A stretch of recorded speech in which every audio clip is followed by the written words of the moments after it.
Ugh, humans are boring. If you pick humans, you're basic. Why pick a human when you can be an orc or an elf? Maybe a dwarf, an angel, or a demon, or any flavor of furry. Said by every single empty-headed wojak that has ever entered a D&D discussion online. I know this is a lukewarm take at best, but humans are cool. Like, really cool. Pointing out the obvious here, but humans are the most diverse race in D&D, so their potential to be cool is unparalleled. And for those unaware, I'm currently playing a human over on, shameless plug, my buddy Distortion Devil's channel, Devils and Dice Rolls. Tara may not look it considering the draconic elements, but she considers herself human. I like to tell people I'm the result of all those horny human bards going around seducing dragons. Something had to pop out, right? Right. Well, anyway, humans. Are you ready for some Forgotten Realms lore? In a nutshell, humans are widespread all across Toril. That's it. They have no unified culture or creation myth, but boy howdy, do they have all the ambition to spread across the globe, pole to pole. They can survive anywhere. And if there's anything that can topple a nation, level continents, or cause an arrogant god to have a fall from grace, it is a human scorned. No creature has an unlimited capacity for exquisite rage and furious hate than a human. Inside every human heart is the malice and spite to survive. It's fortunate that they rarely live past 100 years. Oh wait, psych! If they can't complete their spite-filled crusade in one lifetime, they will pass their hate and prejudice on to their children. And speaking of children, they reproduce so quickly! What can I say? We humans breed like our lives depend on it. I hate to agree with her, but it's true. Seriously, humans wouldn't be such a threat if they didn't produce so goddamn much. Humans are like the mortal race of weeds. What's that? You don't think humans are intimidating enough? I see. Let me paint a scene for you if you don't think humans are scary. Imagine yourself on a lush grassland. You are not in your normal body. You are a gazelle in this moment. Your sleek and slender body is optimized for speed. Lions and hyenas and other predators struggle to keep pace with you. You have little to fear from them. But then you see it. These upright apes running at you. They aren't particularly stealthy or fast. Do they seriously think they can catch you? How ridiculous. They unfortunately get close enough and your instincts do tell you to run. You bounce and you jump, bounding far off into the distance. You don't keep track of how far you go, but you easily lose sight of them. You've lost track of your herd in the chaos, but you go back to grazing, thinking you're safe. Then, you see them again. These upright apes are still coming. You, being an animal, can't comprehend that they followed you by the footprints you left in the dirt. You only know that they can't catch you. Your instincts, though, rightfully, send you running again. Surely they will never catch you. They are so slow, and you can easily see them coming. They'll give up. Surely. You run and you run. But your chest is growing hotter and hotter.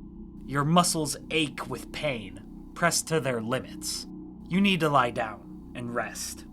Then you see them. The apes. They are still running. They will not stop. You don't know it, but their bodies are perfectly built to push themselves forward and forward, step after step. Their endurance is unparalleled. Desperate, you sprint with all the energy you have left, but your legs give out from under you. The pain aching your body is replaced with a numbness, your lungs clinging to every breath that they can. You hit the ground because that is all you can do in this moment. Then they get closer, closer, and closer. You're too exhausted to even struggle. You can't even get to your own feet. Your head is too heavy to lift from the dirt. They don't need big sharp teeth or great strength when you're too exhausted to fight back. All they need is their hands as they rip you apart and eat you. Are you scared yet? Yeah, humans endure. It's what they do.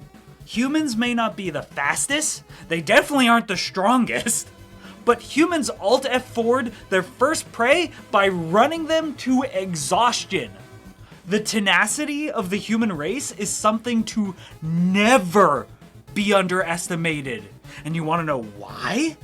Because there is no greater advantage you can give an opponent than to underestimate them.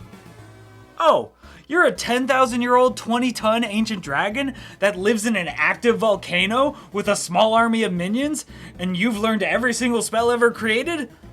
Well, guess what? Lil Timmy is angry about that one time you breath weapon his whole village 20 years back, and he is ass mad with a sword in his hands. You better pick a god and pray!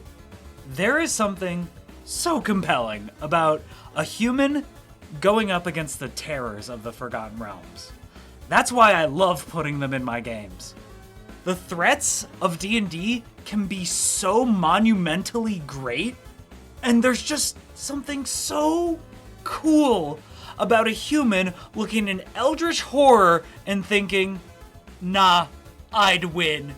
Like, think about humans in a fantasy world for a second. You live in a world where dire beasts roam the local woods. Lurking in nearby caves are horrific monsters, dragons, liches, fiends, and celestials. And the gods are not only confirmed to exist, but they want to have as much influence as possible on the mortal planes. And still, despite it all, humans don't give up. They don't fall to their knees and surrender. They pick up that sword and they start swinging. And I think one of the biggest reasons why is love. I think it's love. Humans have such a capacity for hatred, but more compelling to me is their capacity for love. Love for their family, their friends, themselves, their country, and maybe the whole world. Humans love things. Everyone loves something. Or at least someone. Sometimes they only love themselves, but hey, that's still a decent enough reason to fight. I spend a lot of time thinking about how no rational person would go out on an adventure.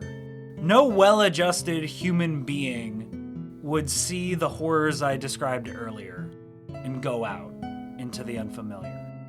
So, what drives a human to leave the unfamiliar, to dare to explore the unknown? I think the greatest reason of all is love. But what do you think? Do you like humans in your D&D? Do you want to use more humans now, thanks to this video? I do think if you sit down at a table and no one is playing a human, you've been handed a golden goose egg. One human in a group of weirdos is great. It's always fun to be the fish out of water normal person. It's a simple and effective tool as well for your DM to explore the weirdness of your world. But anyway, let me know in the comments.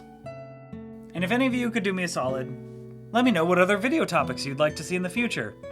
I'm kind of just winging this. But good luck with those dice rolls, and take care.